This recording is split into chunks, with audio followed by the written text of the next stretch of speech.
And yeah. So welcome to What the Thursdays. This is the first one. Mm-hmm. Super excited. So I'm Jasmine Brooks, the Violence Prevention and Green Dot Coordinator in the Office of Student Wellness. I'm Margaret Cause. I'm the Green Dot Grad Assistant in the Office of Student Wellness. And I'm Adriana, and I'm a PWE. Yeah, so today we are going to talk about responsibilities in toxic relationships. This was something that we kind of brainstormed because of the Ariana Grande Mac Miller situation. So if you have not heard, Mac Miller died of an overdose over the weekend. There's just been a lot of different things coming out of the woodworks, particularly related to blaming Ariana Grande for Mac Miller's relationship. So I wanted, not relationship, but death. So I wanted to start us off by just talking about this culture of blame for partners when they aren't, always doing right. So start us off, like what's with that? Yeah, so something that has come up in our reading and as we're reading articles about what has happened with Mac Miller and with Ariana Grande is the Yoko Ono effect. And so that's the idea of back in the day when Yoko Ono broke up the Beatles because her partner was John Lennon, and John Lennon decided to leave to pursue music with Yoko Ono as well as just pursue his relationship with his partner. But there was a lot of pushback towards Yoko Ono and blame placed on her. And I'm not sure why, but that's something that I've kind of noticed, and it's happened in a lot of those celebrity relationships that we do see. Yeah. And another example we read about was Kurt Cobain and Courtney Love and how he died of an overdose as well. I think it was suicide, actually. Mm-hmm. And point being was she got the repercussion of it after he was gone because she was in a relationship with him and she was kind of held responsible for his actions. Yeah. And we see a lot of these relationships happen. They're pretty common. I mean, in this situation, substance abuse played a big part in ending the relationship. And I think she was very clear about that, prior to. And she just had several relationships after that. Yeah. But I also see the other side of culture saying, why don't you leave, when you're being abused by your partner? And I'm just trying to understand, why is this not a sign of abuse? If you are having to take care of someone in this way, that's not only emotionally draining, but mentally, physically draining. Why do you feel like there's this double-edged sword of having to stay, but then also being blamed and victim blaming for staying in some circumstances? Yeah. And then on top of that, why is it that we victim blame people for staying in toxic relationships, but then when someone decides to get out of a toxic relationship and then the partner who had toxic behavior commits suicide or dies of overdose, we then blame that person who got themselves out of that situation. Mm-hmm. Yeah. And I think with that, it's kind of recognizing individuals and relationships and who is doing what action and how they support each other, and as them in a relationship and you outside of the relationship, as well as when you have a friend going through these things too.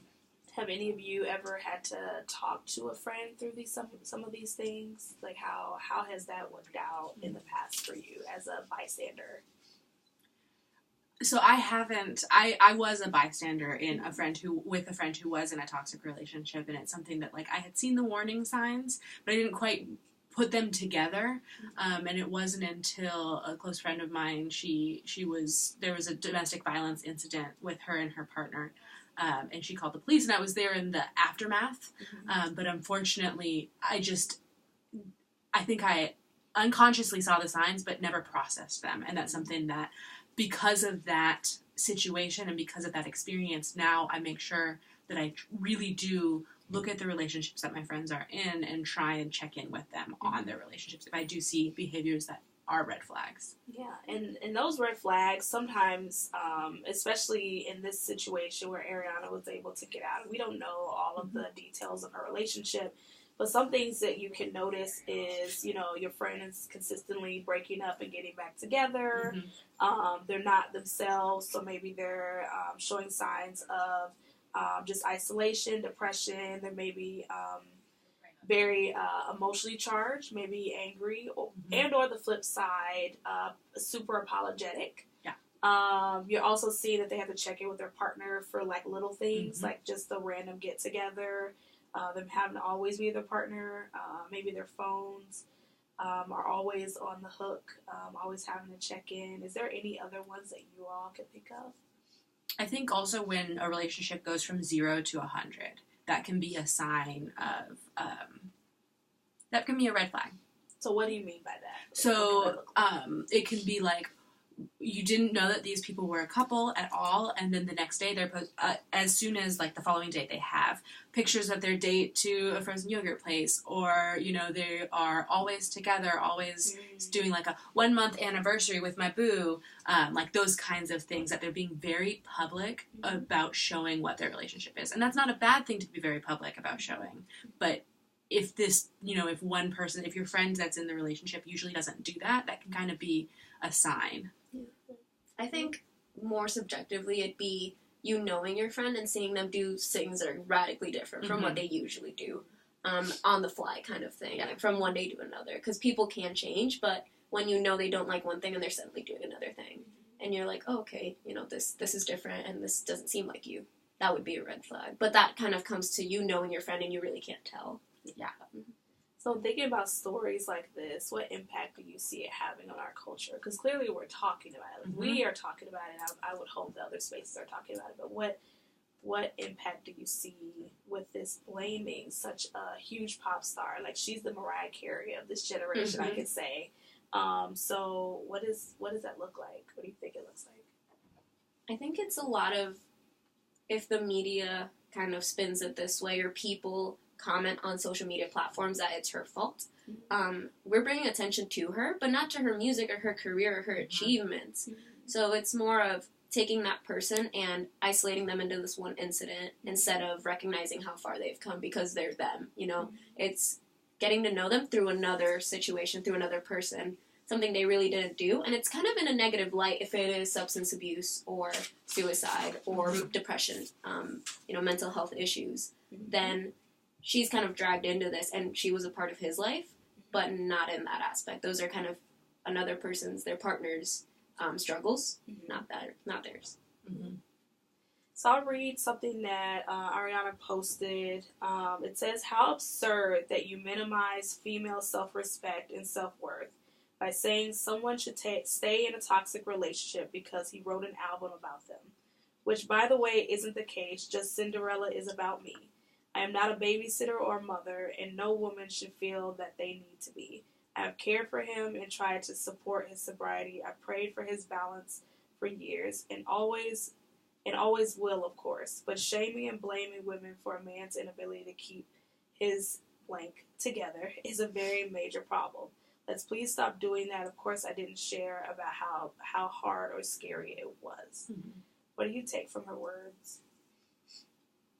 I think the main thing I take from it is, how do you blame one person for another person's, slip up or mistake, in the sense of, be it male or female. Just when you're in a relationship, it's kind of thought of as, this person makes you happy, so you should be good. Being in a relationship just means you can't have any problems, because to be with another person, you need to be fine. But people are individuals, even though they are in a relationship, and people have their own struggles. So then when you're in a relationship, you see them as a unit, so the unit should be fine. When one part fails, that it's the unit's fault, kind of thing. And whatever's left is the other person. So that's kind of what I took from those. And something that is really resonating with me is how she is already feeling pain, and then now she's getting blame from people, and that is another sort of pain. And so it's just growing and growing, this blame that is being put. She's not even able to focus on grieving. Yes. Right? Because clearly he played a big part in her life for such a long time. It was very public. Yeah. And so instead of grieving, now she has to defend herself in public. Yeah, I feel, I think I agree with the both of you of this idea of what does support look like. And I think it's such an interesting piece of where's the line crossed of how much support are you responsible for in providing to your partner. I think when dating, that line could, move depending on how long you're together, what you go through. I think that line moves if you end up going through such a really tumultuous type of situation like a death in the family, you all been together, it brought you closer. Of course, with marriage, like there's this like expectation of bond and having to, maintain your vows. And I think there's just a spectrum between all of that, from just hooking up, right? And how people may not even always see the level of responsibility for the other person just being intimate. And so I think it just shows like, this is such a rare case that someone is able to leave a toxic relationship and be able to move forward, and not feel, and again, we don't know her, right? I don't know what she's feeling, but from what I'm seeing, she was able to separate her responsibility and how much she wanted to be responsible as a partner and say, I've done these things, right? She laid it out with what she did. She didn't even have to do that. But she laid it out of what she did, and she did it for years. And so now we're at this point of, now he's deceased. Could she have done more, right? And just moving forward with the bystander piece, like when we think about the 3 Ds, because a lot of this may be you are experiencing this as an outsider, right? What could bystanders do if they're seeing toxic relationships play out? I think kind of going off what I said earlier, a good example of maybe directing, like direct interaction with your friend or the couple that's going through this, would be when you notice your friend is acting differently and you recognize like, oh, you've never been into drinking this much. I see something different. Not going, oh, they started dating this person at the same time, you need to get to break up with them, but more saying, hey, I've noticed this change. I've noticed you're doing this, this, and that. I notice you're acting this, this, and that, and that's kind of not like you. How are you doing? How are you feeling? Are you okay? And kind of directing it towards the individual and how they're feeling, and not making it about the partner because you're not in that relationship, but noticing that as a friend, you're asking them, and if they seem to bring the partner in, like, oh, this person wants to drink a lot with me, then they recognize that, and giving them the space and the reflection and mirroring and being like, oh, do you want to drink that much with them? Like, do you want to go hang out and not drink?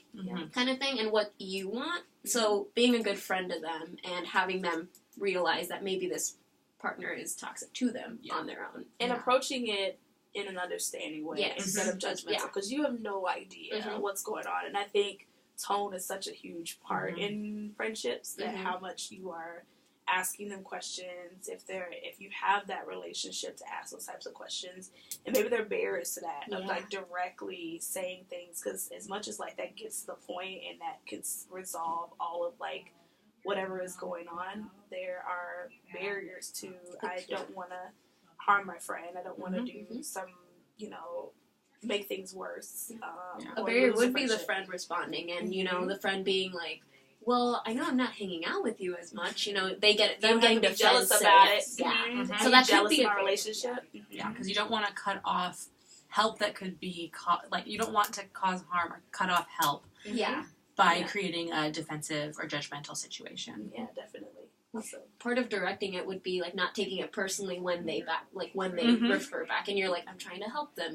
This isn't about me and us. It's me trying to help them. Yeah, definitely. And I think when you be direct, associate the behavior, not the person, because then they'll be less defensive. And so saying, I'm noticing, like you said, I'm noticing you're doing X, Y, and Z. Is this something you're okay with? And calling that into question, being like, how could you let them do that to you? Yeah, that's like, all right, now like I have to defend myself. So delegating is also pretty easy one that we see most people do. So that's either delegating to a resource like a campus community agency. So we have Access that's in the community. They are confidential. Other confidential resources we talk about is Teelan Student Health, the Counseling Center, or the Women's Center on Iowa State's campus. But we just encourage people like to let them decide what they want to do. And sometimes in their mind, the abuse, the trauma doesn't warrant bringing someone into the fold, right? And that's something we see of like, well, I haven't been physically harmed, because that's the end point for some people. But I think just encouraging your friend to just continue to talk out loud, but not just to you, because I think when they start to feel like you are constantly there, they feel like they don't have to go and seek help. So that's the other back piece to that to be mindful of. But delegating is pretty helpful. That could be to an advisor, a CA, an officer. You could do non-emergency if you want to just have someone do a welfare check. Those types of things. Yeah, definitely. And then the third D is to distract, and the way distraction looks in this situation, in a situation where you have a friend who is in a toxic or could be in a toxic relationship, is to really support them. So it's to provide distraction in a way that is helping them with their self-care, whether that be having a movie night or going out to eat, or just like spending time crafting, if that's what you're into, but knowing your friend and knowing what they like to do and what they do to relax, and kind of helping them fill their bucket back up.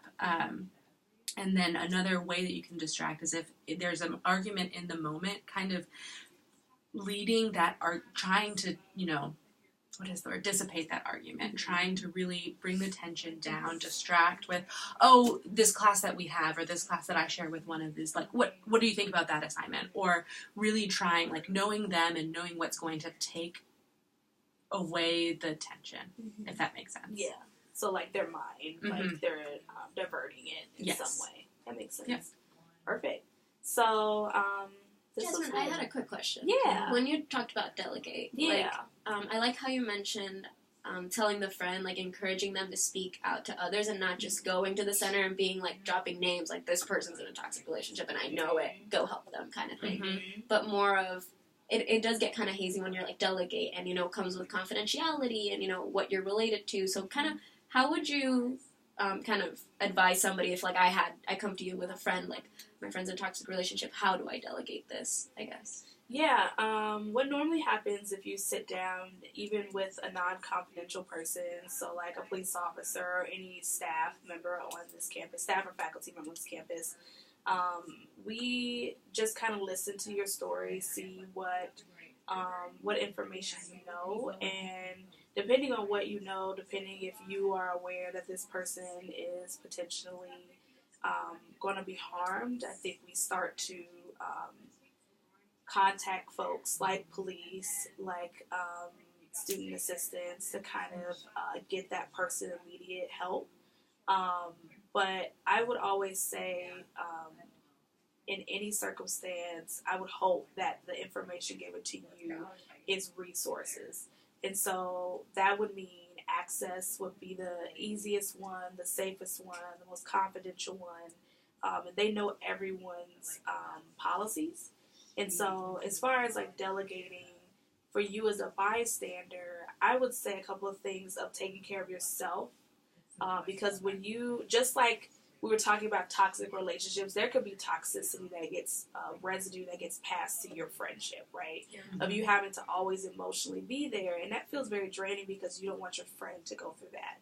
And so when you start to see some flare-ups in yourself of getting anxious, of getting worried, of constantly thinking about them, having nightmares, you always having to be on call like throughout the night, you've had to run over and be with them, they've had to stay with you, like you're going to see all of this residue start to bleed into your relationship.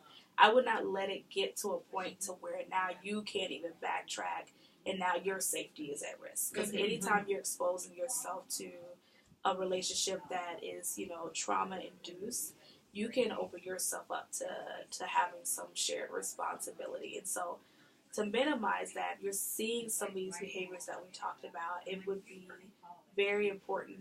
Even if they don't want to go and talk to someone, you could go and talk to someone and just say, like, what could I do? Like, how could I have a conversation with them? How could I hold them accountable and get some better ideas of what you could do while they're still trying to figure out what they want? And just recognizing that that's their decision. Like, you have no idea the level of, like, toxicity is such a huge connection. Like, if they're both trauma-ridden, like, they have a codependency that can't be broken. So no matter what you say, how much money they have, you see that they can get out, like, there's something that's still tying them to each other. And so that's beyond your capability of addressing it. And so when saying the delegating, it's also for the bystander too, to have a better idea of how they could say things and be better equipped. But yeah. Great question. Close it up. Yeah. I think that's still recording. Awesome. The little green lights. Yeah. So I just want to end this by first thanking the both of you for coming in and just chatting with me. We have a couple of things on our docket for Green Dot. So the first one is The Well. It's a podcast that will kind of be in combination with this. And that will be hosted on Wednesday. So today will be the first day that it'll be shared with the world. We also have the Green Dot launch, which is Wednesday, September 26th, from 11 to 1 in the South Campanile lawn. That's where we'll have music, food, really great activities to learn about Green Dot and how to be a proactive and reactive Green Dot. And then the last one will be for students out there, so undergrad and graduates. You're welcome to sign up for a student bystander training, which is a few hours in a day, but we feed you. You get to learn a little bit more about Green Dot and how you could start to dive into your barriers, your proactive and reactive Green Dots, how you understanding red dots, those type of things, and it's super helpful because I think we all can be equipped with some of this knowledge. And that starts on September 29th. Yes. Awesome. So just check out cyclonehealth.org/Green Dot if you're interested in any of this information. But thank you. Go Green Dot. Yeah, it was still recording.